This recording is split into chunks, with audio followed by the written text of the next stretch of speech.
I know you've been an advocate for masks. Why do you feel now's the time to put this before the council?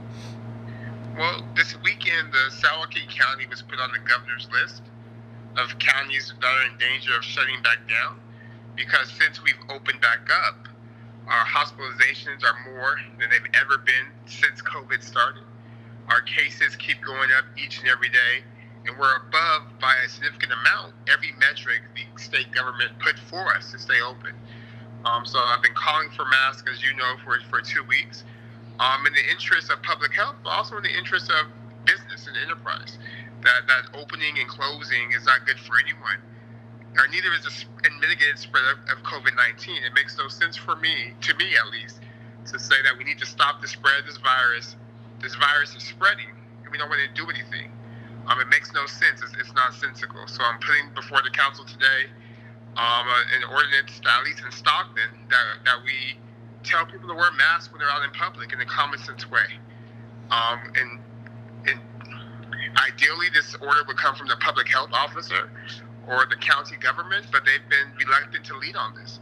And at the same time, our cases continue to rise. So that's why this is on the agenda today. And was this your idea to put it before the council?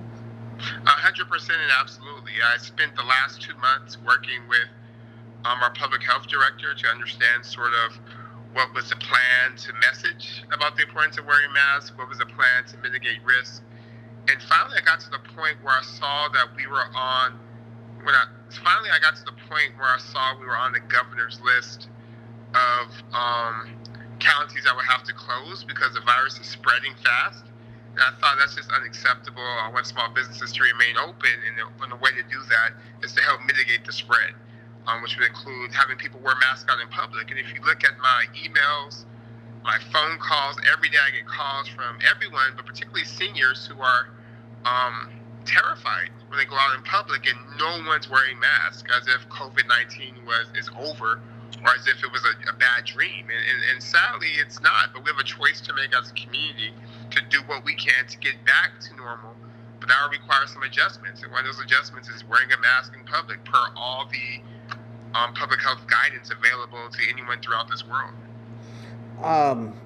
And again, you were calling for this, like you said, at least a couple weeks ago, when people pretty much felt that, oh well, everything's opening up again, everything should be fine. You know, why is that? Why are you so passionate about it?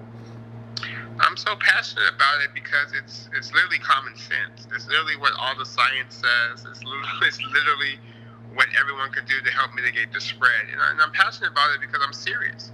Again, as we've opened up, we've had, as I've always said, we have to open up with a strategy to mitigate the risk, and we're derelict in doing that.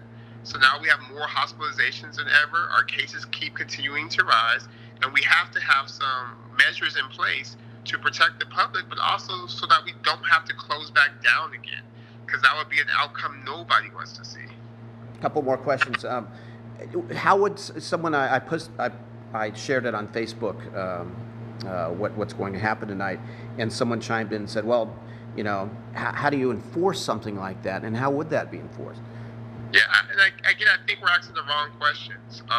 As we did with the shelter-in-place ordinance and those other things, it's always been about public health and not necessarily safety. So the enforcement would be education. I think the vast majority of people, when given the information and when the government signals that this is serious enough to make it a law, will comply. And those who don't will be given education. Small businesses particularly. The past month, I've given out 14,000 masks to small businesses and to nonprofits and even to city council members.